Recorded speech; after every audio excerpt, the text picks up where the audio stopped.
6월 18일 예배를 하나님 앞에 드리겠습니다.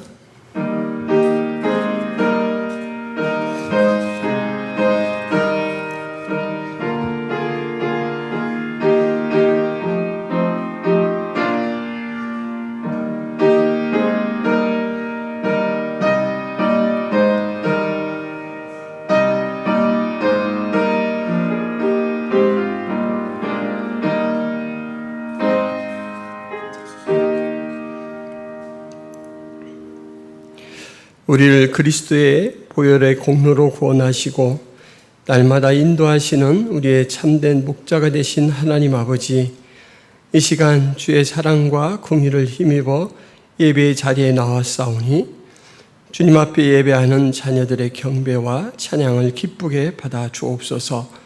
오늘도 성령의 충만한 은혜와 말씀을 통해 깨달아지는 은혜가 있게 하여 주옵소서. 예수 그리스도의 이름으로 기도하옵나이다. 아멘.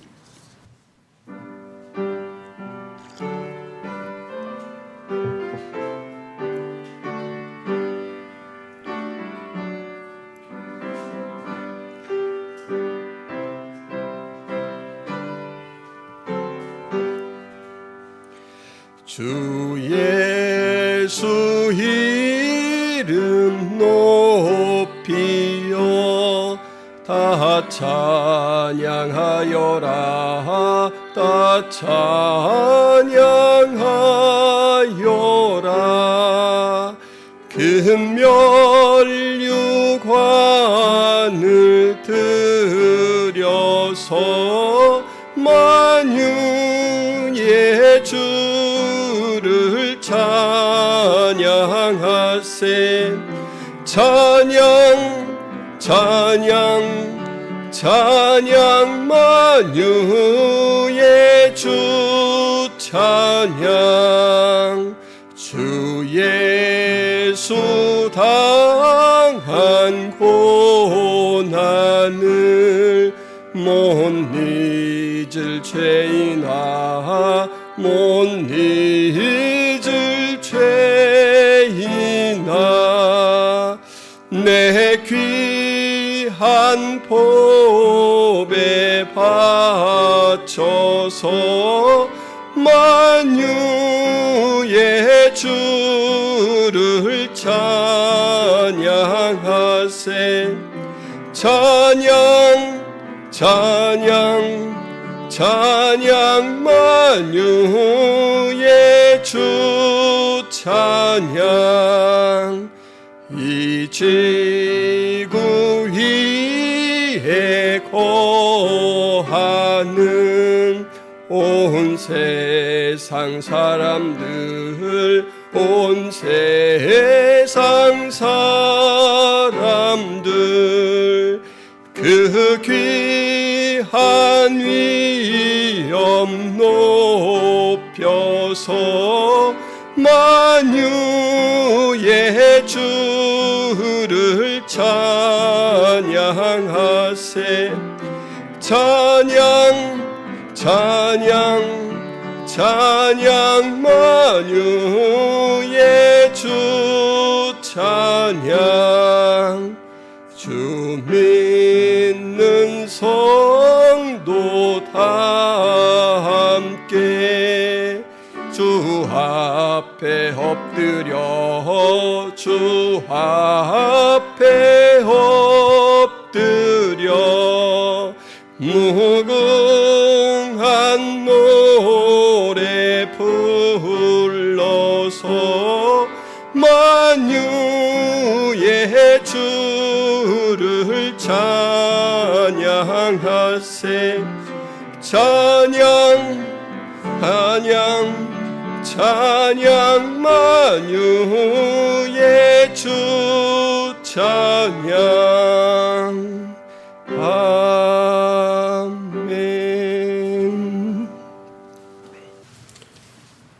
여호와여, 내가 주께 피하오니 나를 영원히 부끄럽게 하지 마시고 주의 공의로 나를 건지소서. 내게 귀를 기울여 속히 건지시고 내게 견고한 바위와 구원하는 산성이 되소서. 주는 나의 반석과 산성이니 그러므로 주의 이름을 생각하셔서 나를 인도하시고 지도하소서. 그들이 나를 위하여 비밀리 친 그물에서 빼내소서. 주는 나의 산성이시니이다. 내가 나의 영을 주의 손에 부탁하나이다. 진리의 하나님 여호와여, 나를 속량하셨나이다. 내가 허탄한 거짓을 숭상하는 자들을 미워하고 여호와를 의지하나이다. 내가 주의 인자심을 기뻐하며 즐거워할 것은 주께서 나의 고난을 보시고 환난 중에 있는 내 영혼을 아셨으며 나를 원수의 수중에 가두지 아니하셨고 내 발을 넓은 곳에 세우셨습니다. 아멘. 전능하사 천지를 만드신 하나님 아버지를 내가 믿사오며 그 외아들 우리 주 예수 그리스도를 믿사오니 이는 성령으로 잉태하사 동정녀 마리아에게 나시고 본디오 빌라데에게 고난을 받으사 십자가에 못 박혀 죽으시고 장사한 지 사흘 만에 죽은 자 가운데서 다시 살아나시며 하늘에 오르사 전능하신 하나님 우편에 앉아 계시다가 저리서 산자와 죽은 자를 심판하러 오시리라. 성령을 믿사오며 거룩한 공회와 성도가 서로 교통하는 것과 죄를 사하여 주시는 것과 몸이 다시 사는 것과 영원히 사는 것을 믿사옵나이다. 아멘.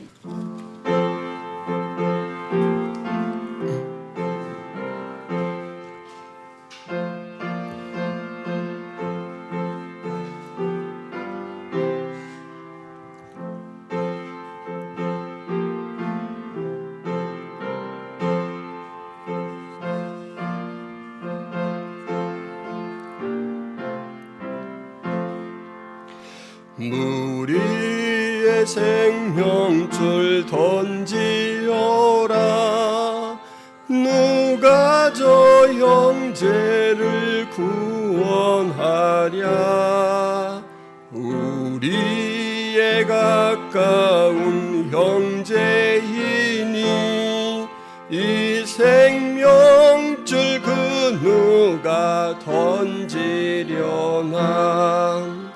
생명줄 던져 생명줄 던져 물속에 빠져간다. 생명줄 던져 생명줄 던져 지금 곧 건지어라. 너 빨리 생명줄 던지어라. 형제여 너 어찌 지체하나. 보아라 저 형제 빠져간다. 이 구조선 타고서 속히 가라. 생명줄 던져 생명줄 던져 물속에 빠져간다. 생명줄 던져 생명줄 던져 지금 곧 건지어라. 너 어서 생명줄 던지어라. 저 형제 지쳐서 허덕인다. 시험과 근심에 거센 풍파 저 형제를 휩쓸어 몰아간다. 생명줄 던져 생명줄 던져 물속에 빠져간다. 생명줄 던져 생명줄 던져 지금 곧 건지어라. 위험한 풍파가 곧 지나고 건너편 언덕에 이르리니 어째여 어찌 지체하나 곧 생명줄 던져서 구원하라. 생명줄 던져 물속에 빠져간다.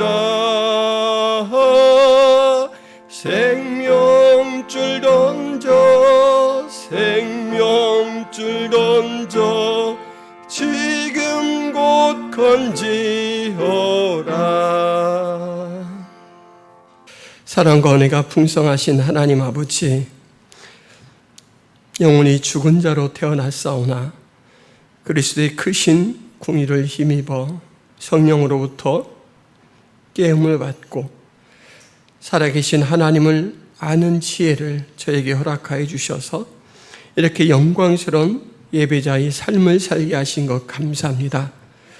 이 시간 주의 은총을 입은 거룩한 백성들이 감사하는 마음을, 경외하는 마음을, 찬송하는 마음을 가지고 주 앞에 나와 엎드려 용서를 구하고 예배를 드리오니 우리 하나님 모든 죄를 깨끗이 씻어 주옵시고 한량없는 하늘의 은혜를 채워 주옵소서.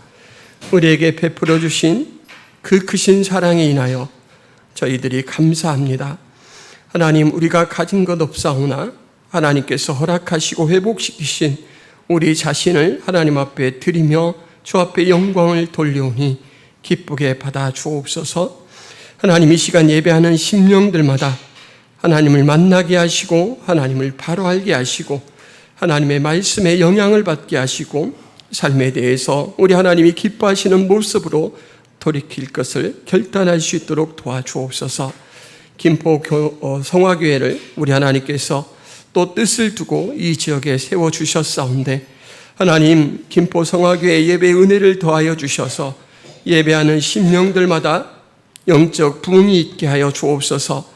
하늘의 가치와 목표로 인하여 그 삶이 달라질 수 있도록 도와주옵시고 하나님의 역사를 받음으로 말미암아 그 영혼의 결이 달라지게 하여 주옵소서. 하나님, 김포 성화교회에 출석하는 모든 교우들이 한 사랑 안에서 서로 교통하게 하여 주옵소서. 화목이 넘치는 교제 가운데 서로의 기도의 후원자가 되게 하여 주옵시고 삶을 나누는 공동체로 지내게 하여 주옵소서. 교회의 비전으로 하나가 되게 하여 주옵소서. 안으로는 성화를 힘쓰며 밖으로는 주의 생명의 복음을 전하는 전도 사역에 늘 깨어 있게 하여 주옵소서. 하나님, 올해 교회 표가 세움입니다. 예배가 바로 세워지게 하시고 교회가 세워지게 하시고 가정과 주일학교가 말씀과 믿음 가운데 든든하게 세워지게 하여 주옵소서. 하나님, 우리에게 주신 전도의 사명을 감당하고자 지난 2월에 전도 대상자를 마음에 품고 기도하며 작정하였고 지금까지 기도하며 때를 따라 또 초청과 권면에 힘써 왔습니다. 우리는 부족하오나 우리의 앞서 일하시는 성령 하나님께서 우리가 하는 권면의 말씀을 주님의 초청의 음성으로 들려지게 하여 주옵시고 우리가 전하는 작은 복음의 내용들이 저들의 영혼에 영향을 미칠 수 있도록 도와주옵소서. 하나님, 김포 성화교회에서 동역하고 있는 천사도인 영혼에 우리 하나님께서 은혜를 더하여 주옵소서. 하나님께서 또 확장하고 필요한 직원들을 채용하는 기간을 두셨사온데 어르신들을 주님의 마음으로 잘 섬길 수 있는 그런 훌륭한 자원들이 또 일꾼으로 세워질 수 있도록 도와주옵소서. 김포 성화교회가 오후 예배 시간을 소금 보임으로 전환하여 진행하고 있습니다. 하나님, 능동적이고 인격적이고 관계적으로 하나님을 알게 하시고 그 알미 삶에 반영될 수 있도록 도와주옵소서. 교회의 필요를 채워주시고 전도 사역을 통하여 이 지역에 복음이 왕성하게 확장되고 또 하나님의 나라가 확장될 수 있도록 도와주옵소서. 하나님, 복음을 위해 선교제에서 애쓰고 수고하는 모든 선교사님들 사역에 함께하여 주옵소서. 그들의 모든 사역에 동행하여 주옵시고 후원과 중보 기도가 끊이지 않게 하여 주옵소서. 그들과 그들의 가족들의 건강을 보살펴 주옵소서. 특별히 대만에서 선교하시는 김경민, 목향이, 김대한, 김대광, 베트남에서 선교하는 이길, 한마음, 이혜림, 이호섭, 이지섭 가정을 김포 성화교회가 미약하나마 섬기고 있습니다. 하나님, 귀한 동역자로서 저희들을 위하여 기도하고 마음을 쏟을 때 한 영으로 교통하시는 하나님께서 저들 가운데 우리의 기도를 응답하여 주시고 그 기쁜 소식을 들음으로 우리의 믿음도 강화되게 하여 주옵소서. 오늘도 우리의 예배를 받아주실 것을 믿사오며 예수 그리스도의 이름으로 기도하옵나이다. 아멘. 김포성화교에 오신 성도 여러분을 주님의 이름으로 환영하고 축복합니다. 2023년 올해 교회 표어는 세움입니다. 앞에 있듯이 다음 세대와 우리 가정 그리고 우리 교회가 우리 이웃이 선한 영향력으로 세워지기 위해서 기도해 주시고 힘써 주시길 바랍니다. 우리가 말씀을 통해서 기준을 바로 이렇게 보고 또 세우는 일에 진력해야 방향이 다르지 않습니다. 오후 시간에는 속으로 모임을 합니다. 간단하게 성경 공부를 하면서 기도와 삶을 나누고 있습니다. 성경 통독을 위한 성경 문제풀이를 3주째 이제 진행하고 있습니다. 매일 성경을 한 장씩 읽고 본문과 관계된 문제의 답을 기록하셔서 주일에 헌금함에 제출해 주시면 답을 확인해서 주복고지에 넣어드리도록 하겠습니다. 만약에 출석 못하신 주가 있으면 그 내용들도 뒤에 비치를 해놓을 테니까 후에라도 가지고 가셔서 기록하셔서 제출하시면 됩니다. 그리고 모세오경까지 진행한 후에 끝나고 나서는 성실히 참여하신 분들에게 소정의 선물을 드리도록 하겠습니다. 이번 주에도 전도 화요일, 수요일, 목요일에 있고 요양원 사역 23일 금요일에 있습니다.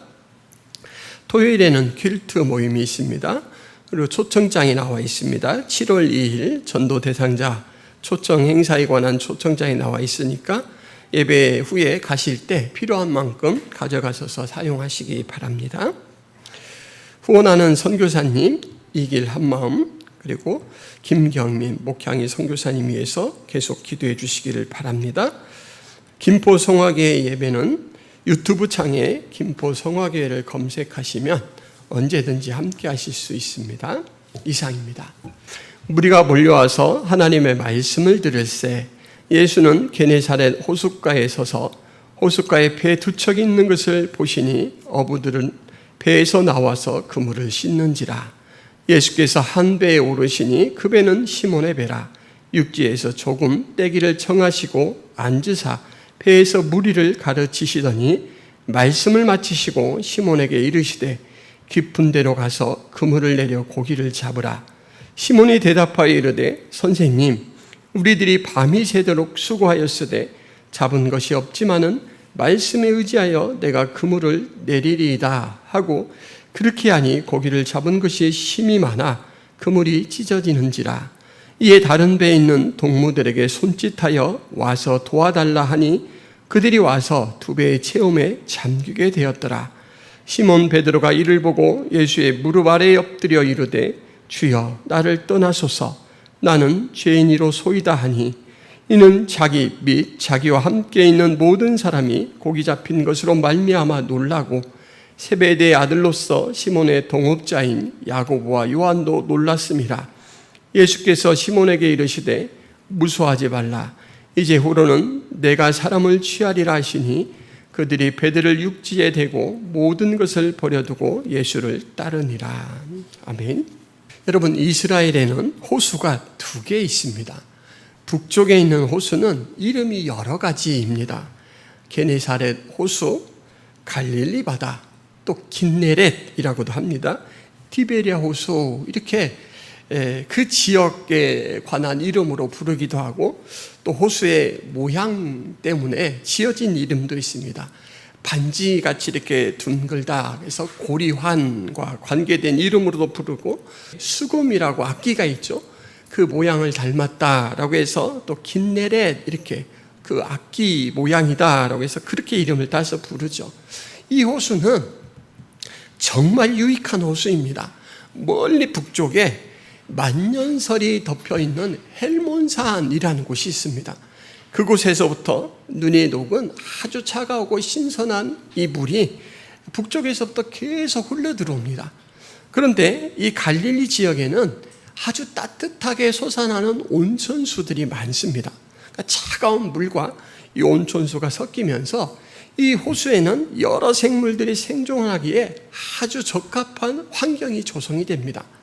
그래서 살기 좋은 이 호수에는 약 200여 종류의 생물들이 서식을 합니다.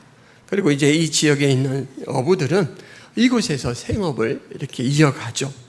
사람에게도 유익하고 동물들에게도 유익한 이 호수가 바로 오늘 등장하는 호수죠.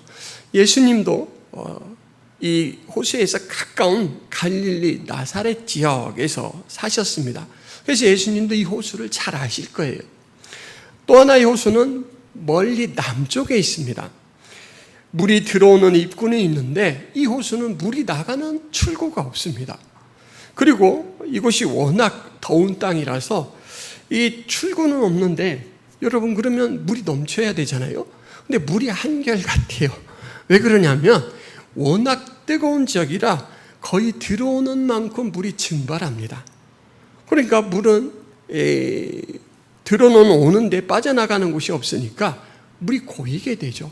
그리고 이제 증발해서 유지가 되니까 염도만 계속해서 올라갑니다.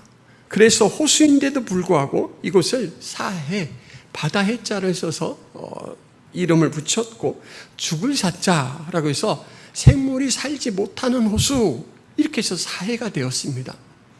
염도가 주변의 해수보다 5배 정도 된다고 그래요. 그래서 사람이 이 물에 빠지면 둥둥 뜹니다. 여러분들 텔레비전에 보셨죠? 그래서 수영을 못하는 사람이 물을 즐기기는 좋은데 그 안에 생존하기는 어렵습니다.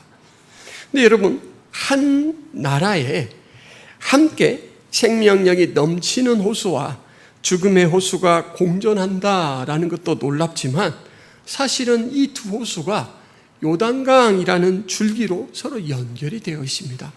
북쪽의 이 갈릴리 호수, 오늘 등장하는 게네사렛 이 호수에서 요단강을 통해서 사해로 이 물이 흘러들어가요. 그런데 그렇게 생물들을 건강하게 키워냈던 그 물이 사해에 들어가면 기능을 못하고 말라버리고 증발해버리고 말죠. 오늘은 바로 이 호수가 게네사렛 호수, 북쪽에 생명력이 넘치는 호수가 이야기의 배경입니다. 밤샘 고기잡이를 하고 막 돌아온 어부들이 이제 배를 정박하고 배에서 나와서 그물을 싣고 있습니다. 저는 몰랐는데 어부들은 아무리 피곤해도 꼭 어구를 정리하고 갑니다. 왜 그럴까요? 왜 어부들은 빨리 들어가서 배고픈데 식사부터 하고 빨리 씻고 잠부터 이렇게 자지 않고 어구를 꼭 정리하고 갈까요? 어부들에게 여쭤보지는 않았지만 다음 날도 고기잡이를 하려면 아주 새벽 일찍 이렇게 나가잖아요. 그래서 미리미리 준비해 놓지 않으면 다음 날 고기잡이에 지장이 있어서 그러는 것 같아요. 그래서 항상 휴가를 가서 봐도 어부들은 꼭 다음 날 준비를 철저히 마치고 집으로 돌아가든지 식사를 하는 그런 모습을 보았습니다. 그렇게 이제 다음 날을 위해서 고단한 몸을 이끌고 그물을 싣고 있는데 그 방향을 향해서 예수님께서 오셔요. 그러더니 그곳에 정박해 있는 배가 2척이었는데 그 중에 한 배에 오르십니다. 오늘 성경에서는 그 배가 시몬의 소유다 이렇게 말하고 있습니다. 이 주인인 시몬에게 이 배를 좀 호수에 띄워줄 수 있겠느냐라고 요청을 하죠. 육지에서 조금만 떼어달라. 그렇게 하시는 이유는 말씀을 드리려고 많은 무리들이 막 몰려왔습니다. 근데 너무 많은 무리들이 몰려오니까 육지에서 예수님께서 말씀을 가르치면 막 자꾸 밀치기도 하고 해서 또 멀리 있는 사람들에게는 잘 소리가 안 들려요.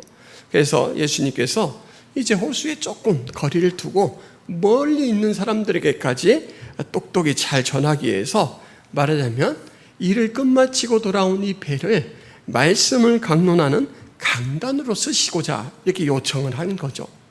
시몬은 밤샘 고기잡이를 했기 때문에 몸이 피곤하지만 예수님의 요청을 들어줬습니다. 예수님은 시몬의 배에 앉으셔서 무리를 조곤조곤 가르치죠. 아마 하나님의 말씀을 드리려고 왔다라고 이렇게 이제 앞에 있는 내용을 봐서 예수님이 어떤 내용으로 무리들을 가르치는지는 짐작이 되죠. 그리고 예수님이 초창기 하셨던 이 말씀 사역에서는 천국과 그리고 회개가 아주 많은 분량을 차지했습니다. 천국이 가까웠으니 회개하고 믿으라 라고 해서 천국, 회개, 믿음이라는 이 주제를 많이 전했죠. 아마 그 내용을 강론하셨을 것 같습니다. 근데 여러분, 시몬은 어디 있을까요?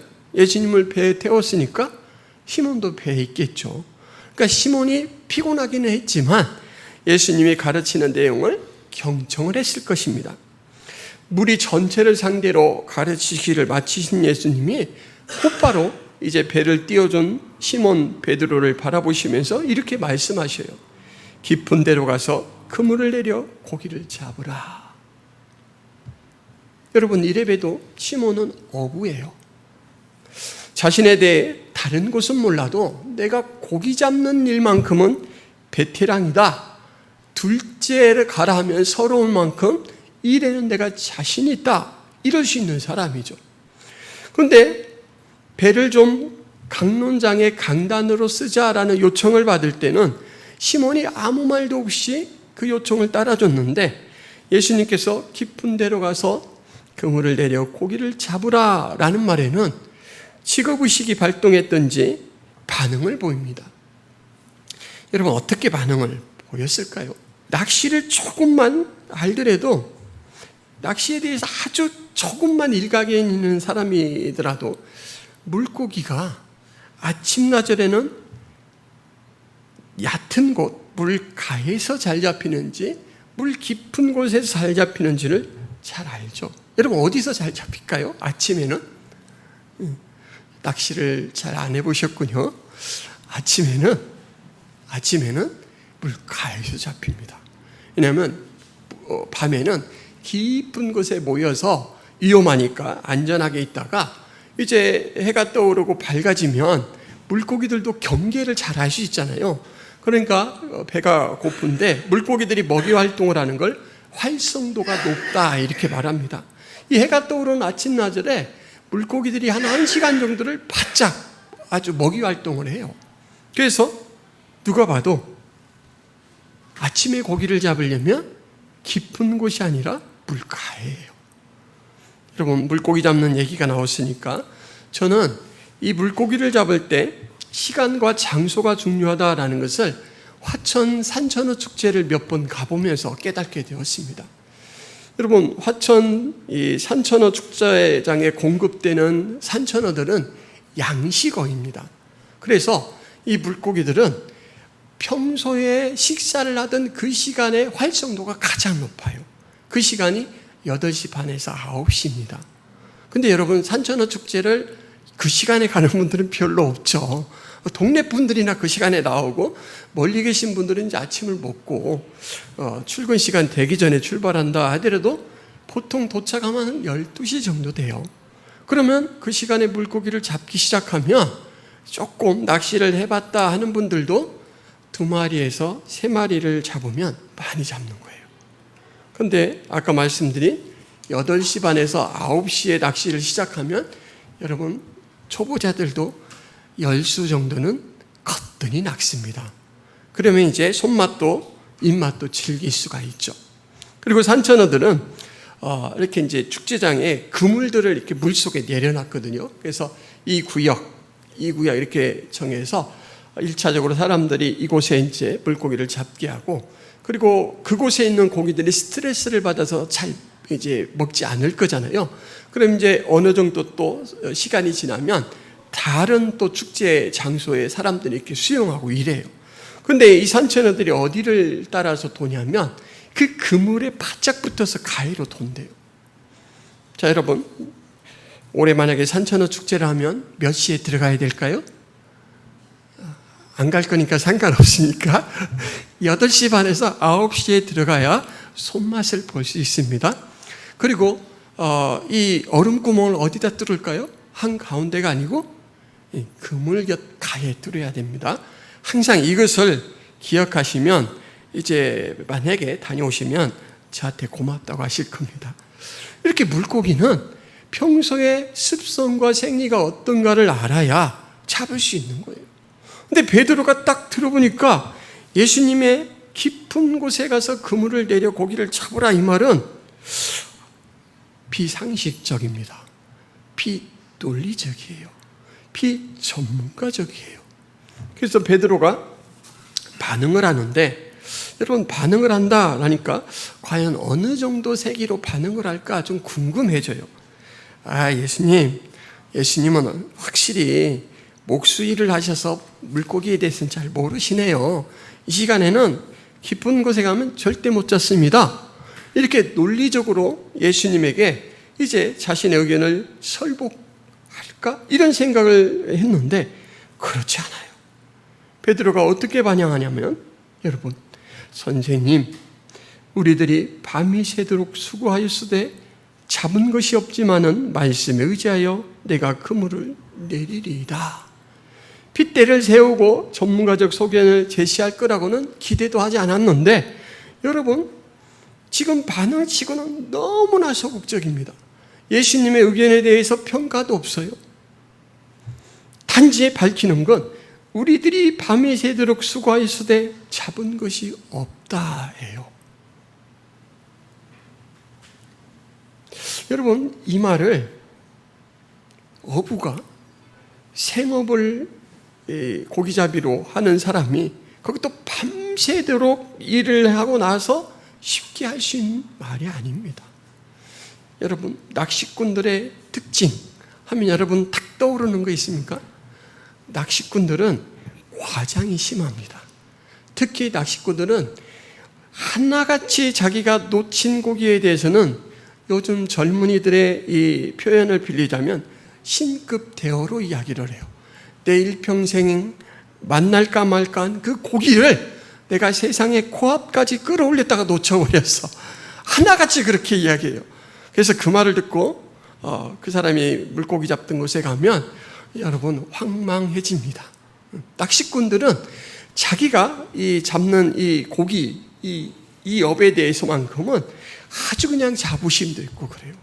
그런데 이 베드로는 내가 밤샘 그 일을 했는데 나는 실패해버렸다 라고 자신의 실패를 지금 많은 무리 앞에서 그리고 동업자들 앞에서 고백하고 있습니다.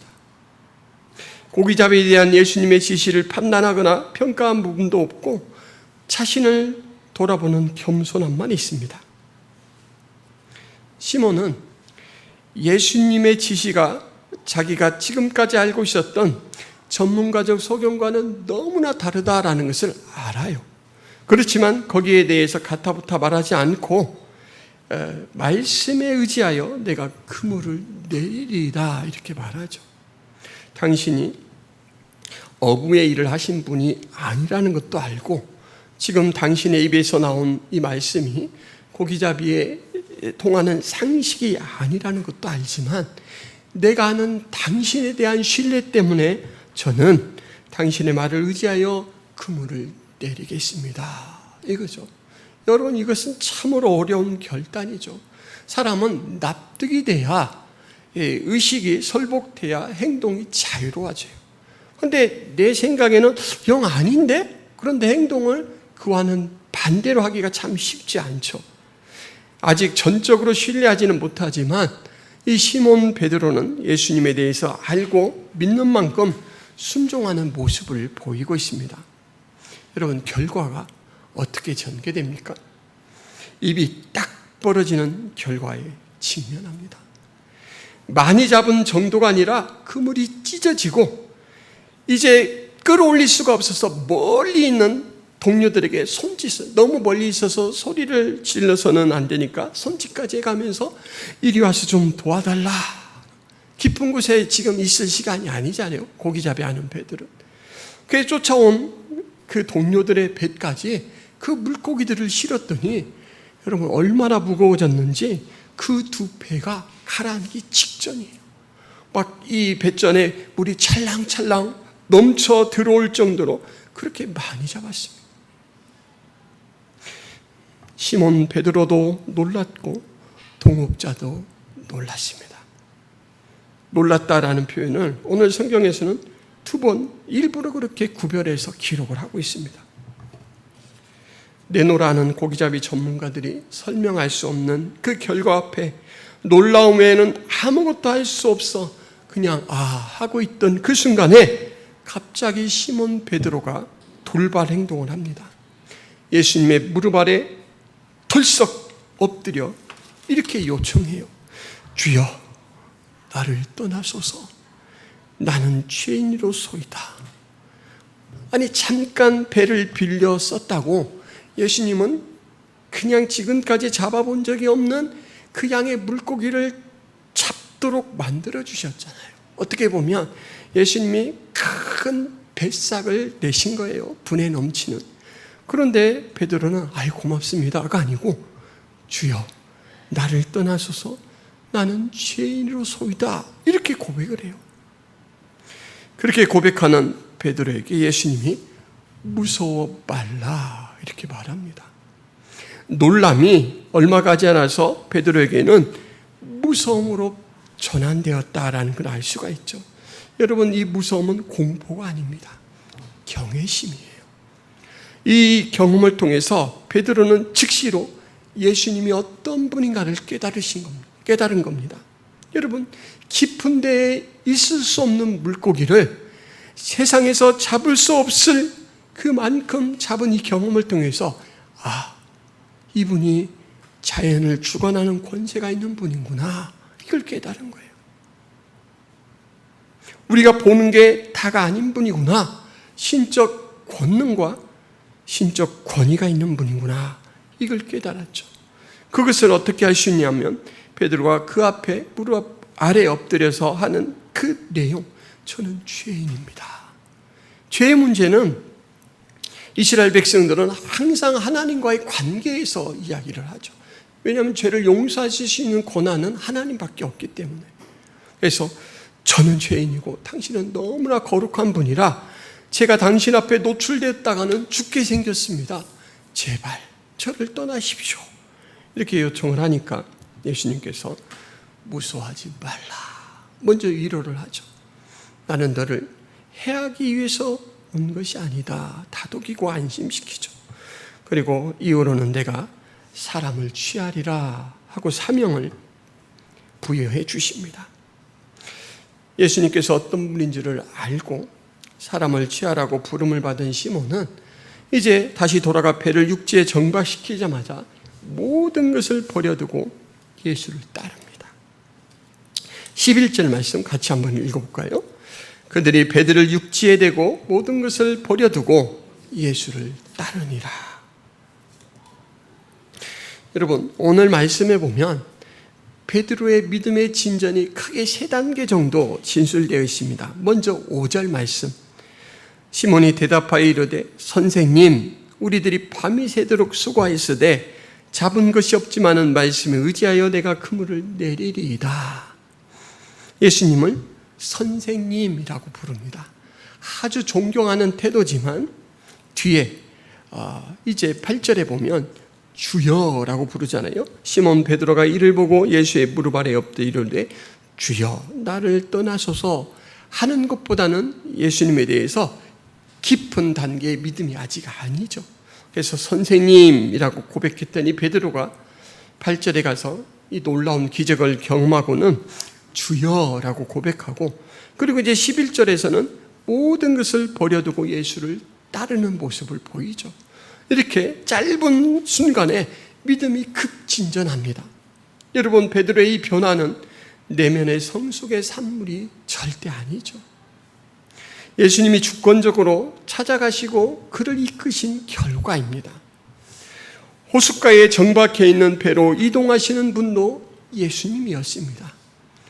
두 척에 정박해 있는 배 중에 시몬의 배에 승선하신 것도 의도적이죠. 그리고 베드로에게 내가 이 배를 강단으로 좀 쓰려고 하니까 육지에서 좀 떨어뜨려 주지 않겠느냐라고 요청을 하죠. 예수님께서 앉아서 무리들을 지도하셨는데 앉아서 이렇게 가르치는 것은 유대 사회에서 랍비가 가르침을 줄 때 취하는 태도입니다. 그러니까는 베드로는 가까이서 그 랍비로서 존경스러운 분의 가르침을 듣고 그 내용으로 이미 마음의 변화가 시작이 됐겠죠. 그러고 나서 이제 베드로에게 다른 어부들도 있었지 않습니까? 동료들도 있었고 베드로에게 지시를 하셔요. 꼭 집어서 베드로에게 지시를 하시고, 이것은 누가복음 9장에 보면 삭개오를 예수님께서 이름을 딱 불러주시는 것으로도 알 수가 있죠. 하나님은 항상 우리를 개별로 대하십니다. 호숫가에서 정박해 있는 배로 이동하시는 것도 의도적이고, 시몬의 배를 택해서 오르신 것도 의도적인 거고, 그리고 무리를 가르치시면서 베드로에게도 그 강론의 자리에서 듣도록 하신 것도 의도적이신 것이고, 그리고 경험할 수 없는 놀라운 기적을 경험하게 해서 그 마음의 변화가 일어나도록 하신 것도 다 의도하신 것이죠. 한마디로 예수님의 말씀과 행동과 선택, 모든 것들은 시몬 베드로를 사람을 낚는 업으로 세우시기 위한 계획이고 그 과정이다라는 것이죠. 그 길을 다 단계 유도해 줬기 때문에 베드로가 지금 이렇게 변화가 되는 것이죠. 여러분, 하나님은 저와 여러분들의 장래도 그렇게 계획하고 계십니다. 그렇게 그 과정들을 이끌고 계셔요. 나 혼자 막막한 이 처지에서 정말 가보지 않은 그 길을 가는 것 때문에 입이 바싹 마르고 긴장이 되는 그 순간에도 주님은 우리와 함께 하십니다. 그리고 놀라운 능력과 그 계획으로 우리의 걸음을 단단히 붙들고 계시죠. 고기잡이와 어구들을 정비하는 것을 자신이 할 수 있는 모든 일 전부라고 알고 살던 베드로에게 예수님은 주권적으로 찾아가서 아니야, 너는 사람을 낚는 업으로 살도록 할 거야. 한 가족의 생계를 책임지는 자에서 이제 모든 사람들에게 하나님의 생명의 길을 전하는 삶을 살도록 이끌어줍니다. 여러분, 11절에 베드로가 정박하자마자 모든 것을 버려두고 예수님을 쫓았다, 이 말 때문에 참 책임감 없다라는 생각이 들진 않죠.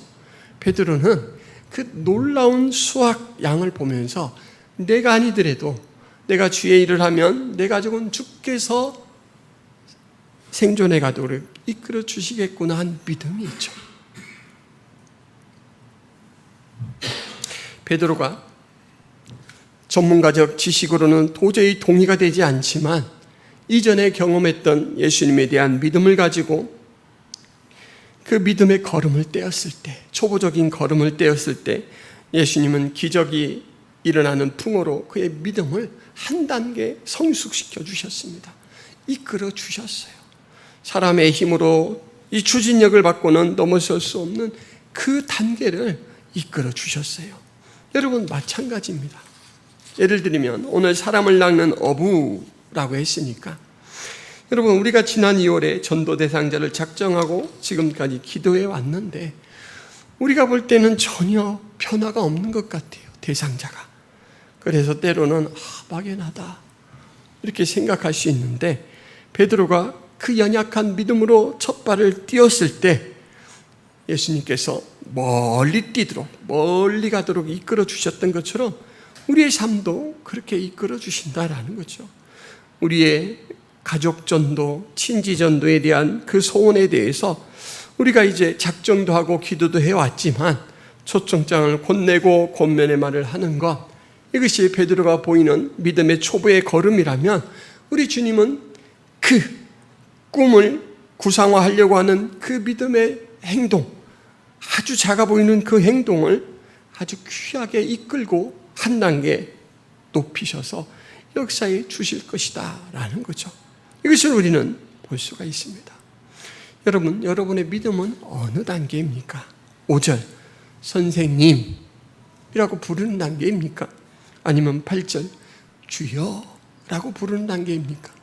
아니면 그것을 초월해서 이제는 모든 걸 주께 맡기고 나는 내가 할 수 있는 부분에 최선을 다합니다 라는 단계입니까? 물에 빠져 죽을 시대에 운명적으로 태어난 모세라는 사람이 있습니다. 그래서 이름조차도 물에서 건져낸 자 모세입니다. 여러분, 모세는 애굽 왕궁에서 40년을 살았고 사람을 죽인 일이 발각되어서 이제 잡혀 죽을까 봐 미디안 광야로 도망간 후에 40년을 살았습니다. 나이를 합치면 도합 80년입니다. 지금 어르신들 표현으로 말하자면 노인 중에서도 상노인이 된 거예요. 그런데 그 80에 하나님께서 모세에게 나타나셨어요. 불타고 있으나 꺼지지 않는 떨기나무 가운데 하나님께서 나타나셔서 하나님이 어떤 분인가를 그 현상으로 보여주셨죠.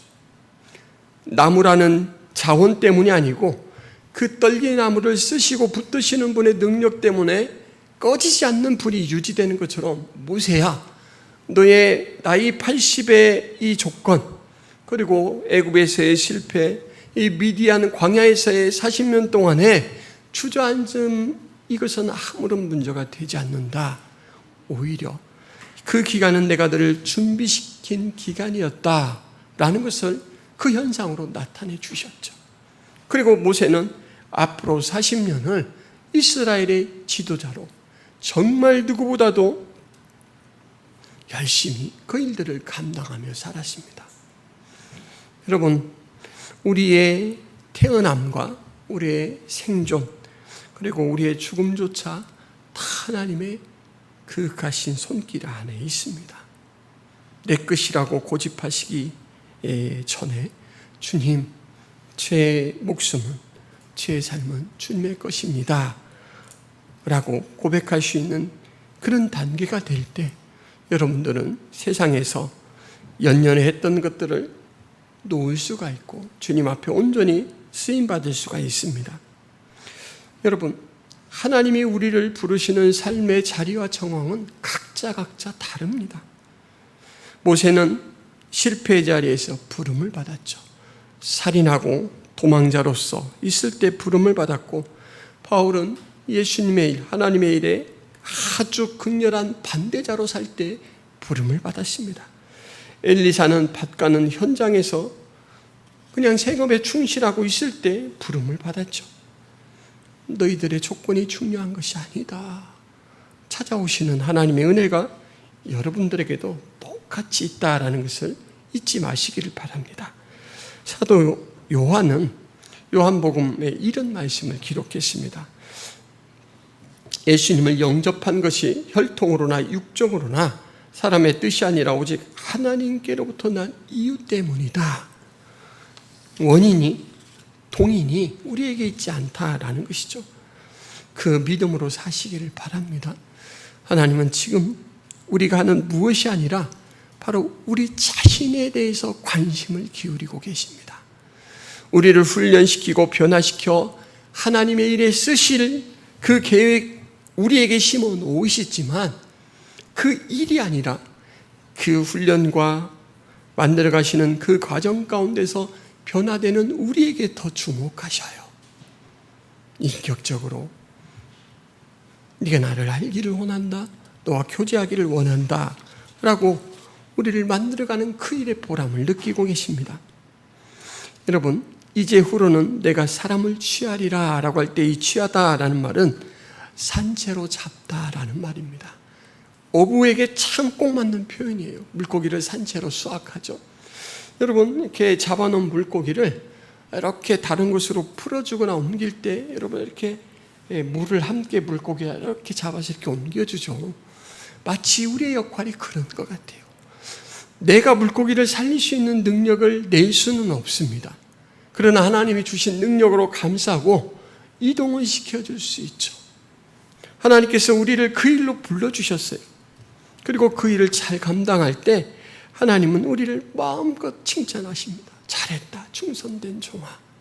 작은 일에 충성하였은즉 내가 큰 일을 내게 맡기겠다 라고 이렇게 하죠. 우리에게는 많은 일들이 산적해 있습니다.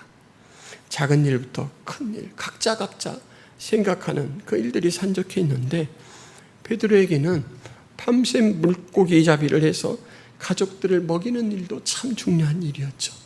그러나 예수님을 만나고는 그 성실한 베드로가 그 일을 2차로 돌릴 수 있는 믿음이 생겼습니다. 주님이 책임지시고 저는 주의 일에 매진하겠습니다. 마태복음 10장 37절에 아버지나 어머니를 나보다 더 사랑하는 자는 내게 합당하지 아니하고 아들이나 딸을 나보다 더 사랑하는 자도 내게 합당하지 아니하며, 우리의 삶의 우선순위는 하나님이어야 된다라는 것을 고백하고 있죠. 여러분, 아까 말씀드린 이스라엘의 두 종류의 호수로 다시 돌아가 보겠습니다. 오늘 표현으로 게네사렛 호수는 생명의 호수라고 했습니다. 북쪽에 있는 호수고 남쪽에 있는 호수는 사해라고 했습니다. 북쪽에 있는 호수가 생명의 호수로 기능할 수 있는 것은 북쪽에서 차갑고 신선한 물이 계속해서 유입되기 때문에, 그리고 갈릴리 지역에서 이제 솟아나는 온천수와 합해져서 많은 미네랄 성분들도 공급되고, 또 그 최적의 환경에서 물고기가 먹을 수 있는 플랑크톤, 이것들도 이제 잘 자랄 수 있기 때문에 그렇죠. 근데 사해는 받기만 하고 내보내지를 못하고 계속해서 잃어버린다라고 했습니다. 증발이라는 것을 통해서 계속해서 잃어버려요. 그래서 염도만 높아지고 다른 생명을 유지할 수 있는 기능은 상실되어 버렸다라는 것이죠.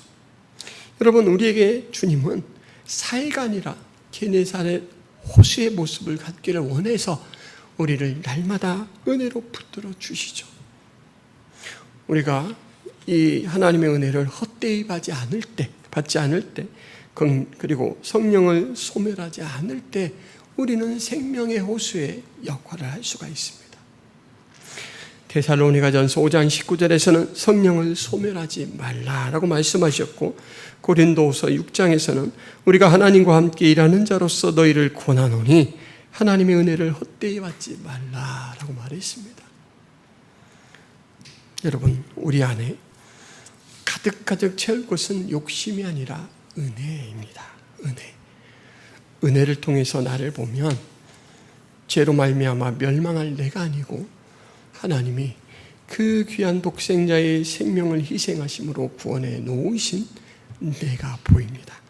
그리고 그것을 알고 그 사명을 붙들고 살아갈 때 우리는 생명력이 넘치는 게네사렛 호수와 같은 역할을 할 수 있을 것입니다. 우리가 그 은혜를 잊지 않게 해달라고, 우리의 작은 믿음을 큰 믿음으로 이끌어 달라고 기도하시면서 주님 앞에 의뢰하는 삶을 사시길 바랍니다. 그리고 우리는 연단되고 훈련되어 가는 과정에 있지만 그 과정 속에서도 주님은 열매를 거두셔요.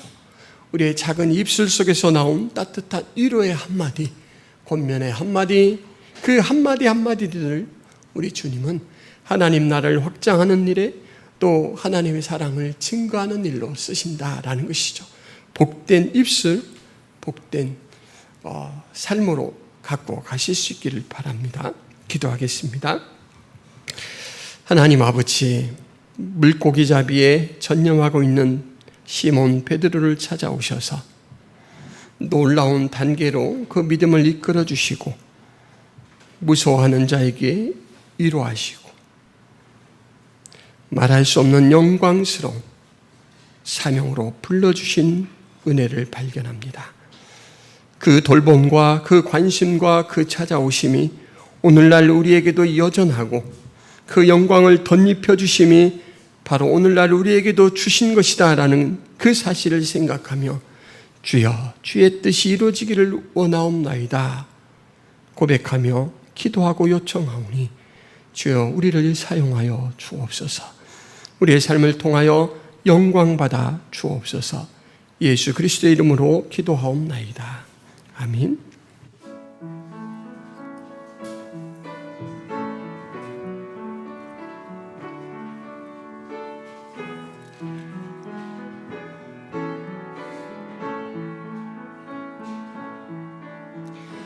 너의 하나님 여호와가 너의 가운데 계시니 그는 구원을 베푸실 전능자시라.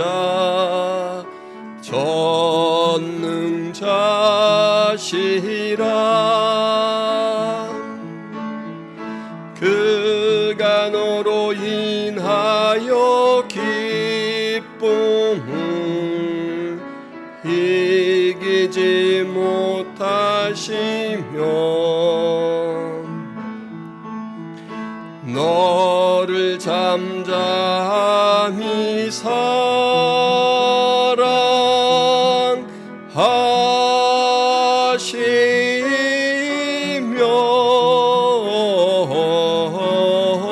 즐거이 부르며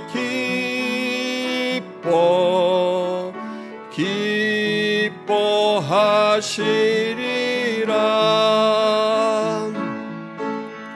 즐거이 부르며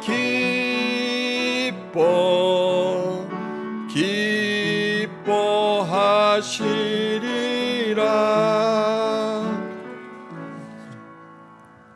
하나님 아버지, 예배하는 자의 영광을 누리며 살 수 있도록 은혜를 베풀어 주셔서 감사합니다.